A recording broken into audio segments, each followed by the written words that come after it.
Pessoal, ó, aqui eu trouxe para vocês o caso do pêndulo balístico dividido em três etapas, tá? A primeira etapa, o bloco e a bala, com a bala chegando no bloco. Segunda etapa, com a bala se alojando no bloco. E terceira etapa, com o bloco subindo até determinada altura H. Vamos analisar então dividido em três partes, que acho que vai facilitar mais do que como a gente fez em aula, né? Ó, do caso 1 para o 2, a gente tem a bala chegando e a bala se alojando. Aqui a gente não pode afirmar, nesse segundo caso, que é o caso intermediário, a gente não pode afirmar que ocorre conservação de energia. Por quê? Quando a bala bate no bloco, ocorre dissipação de energia por meio de energia sonora e energia térmica, tá? Aquilo ali esquenta, faz barulho. Então, desses casos aqui, entre esse e esse, não ocorre conservação de energia. Porém, ocorre conservação da quantidade de movimento. Então, o Q inicial para esse caso vai ser igual ao Q final. Tá? Como lá no exercício ele pedia a velocidade final, enfim, vamos fazer a análise igual do exercício. O Q inicial vai ser a quantidade de movimento inicial do projétil mais a quantidade de movimento inicial do bloco. E isso é igual à quantidade de movimento final, que vai ser a quantidade de movimento final do projétil mais a quantidade de movimento final do bloco. Por que eu posso considerar que aqui nessa situação os dois possuem quantidade de movimento final? Porque quando a bala bate no bloco, eles ganham uma velocidade aqui para frente. Tá? E é essa velocidade aqui que a gente precisa essa velocidade aqui que a gente precisa considerar para os dois, porque eles viram uma coisa só. A bala fica presa no bloco. Porém, inicialmente o bloco está parado, então a quantidade de movimento inicial dele é zero.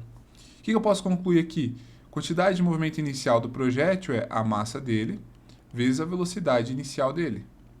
E isso é igual à quantidade de movimento final do projétil, vai ser a massa dele, vezes a velocidade dele, que é v, mais a quantidade de movimento final do bloco. Velocidade do projétil mais quantidade de movimento final do bloco, que vai ser a massa dele. Vou chamar só de v, igual eu coloquei ali, tá? Que vai ser a massa do bloco vezes a velocidade dele, que é v.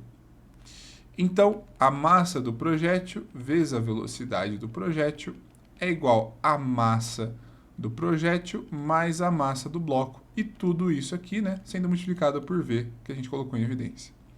Agora, pessoal, olha do caso 2 para o caso 3. Depois que o projétil se aloja no bloco, ele ganha uma velocidade v e começa a se mover. Então, imediatamente depois dessa colisão, o que ocorre? O nosso projétil e o bloco ganham velocidade, ganham energia cinética. E aí, depois que já ocorreu o fato do projétil se alojar no bloco, aí eu posso afirmar que tem conservação de energia, do caso 2 para o caso 3. Porque eu não tenho nenhuma energia dissipativa ali, eu não tenho nada... essa energia se perdendo para outras formas, como energia térmica. Isso não está aquecendo, não está fazendo nada. Aquece no momento que a bala se aloja, porém, depois que ela se alojou, é um movimento. O movimento continua devido a esse movimento que a bala transfere para o bloco. Tá? Então, eu posso afirmar que do caso 2 para o caso 3 ocorre a conservação de energia. E qual foi a grande dificuldade do exercício, né, que pode ter gerado confusão? Nos exercícios, a gente vai do caso 1 para o caso 3 direto. Mas estudando assim intermediário, né, de 1 para o 2, do 2 para o 3, fica mais fácil. Porque ó, eu consigo descobrir quem é esse valor de velocidade v. Vocês concordam comigo que esse valor da velocidade v é a velocidade inicial do caso 2 para o 3? A velocidade final do caso 1 para o 2 é a velocidade final do caso 2 para o 3. Então vamos analisar a conservação de energia aqui. Ó. Energia mecânica inicial. Eu tenho energia cinética do sistema bloco mais projétil. E isso é igual à energia mecânica final. Quando ele sobe até determinada altura, esse caso sim vai ser a altura máxima, tá? Se não for a altura máxima, pessoal, ele tem que te dar a velocidade com que o projétil está aqui, porque se não for a altura máxima, ele tem energia cinética. Tá? Então aqui, no caso 2, eu tenho apenas energia cinética. Aqui no caso 3, eu tenho apenas energia potencial gravitacional. Então na energia mecânica inicial, eu tenho cinética, dos dois, porque eles estão subindo juntos. E lá no fim, ele faz isso, ó. Sobe e para e volta a descer. Então lá no fim eu tenho só a potencial gravitacional. De quem? Do bloco mais projétil. Tá? Então como que fica a energia cinética para esse caso? M do projétil, M do bloco primeiro, né, só para seguir a ordem, vezes velocidade ao quadrado sobre 2. Essa é a energia cinética do bloco. Mais energia cinética do projétil, M do projétil vezes V ao quadrado sobre 2. Isso é igual a energia potencial gravitacional do bloco, mg, M do bloco, né, GH, mais energia potencial gravitacional do projétil, M do projétil vezes G vezes H. Eu posso colocar vários termos em evidência dos dois lados, né? Então, V quadrado sobre 2 vai multiplicar massa do bloco mais massa do projétil. E isso é igual a mgh e mgh, que está multiplicando a massa do bloco mais a massa do projétil. Isso vezes gh. Então, aqui eu tenho um termo comum dos dois lados que eu posso dividir um pelo outro, né? Esse com esse. Vai embora.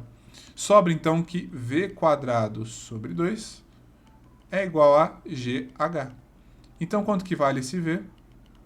Raiz de 2GH. Tá? Então, pessoal, aqui eu acabei de calcular esse V dessa equaçãozinha aqui. Porque ó, a velocidade final do caso 1 para o caso 2 é a velocidade inicial do caso 2 para o caso 3. Tá? Então, para resolver esse tipo de exercício, o que é legal fazer? Desenhar o caso intermediário. Tá? A gente tentou fazer direto na aula, não ficou legal. Eu tentei fazer direto por causa do tempo e não funcionou legal. Tá? É muito melhor gastar um tempinho a mais, mas conseguir entender o que acontece passo a passo. Primeiro, bala chegando no bloco. Segundo, bala se aloja no bloco. Terceiro, bala e bloco sobem até a altura máxima. Tá?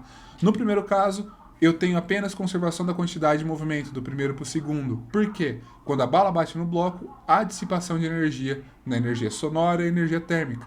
Então não posso afirmar que ocorre a conservação. Porém, do 2 para o 3, ocorre a conservação de energia. Depois que a bala se alojou, é só o movimento normal. Beleza, pessoal? Espero que tenha clareado aí. Dê uma olhadinha nesse vídeo aí. Fala pro pessoal, todo mundo ver sobre aquele exercício que a gente resolveu. Abraço.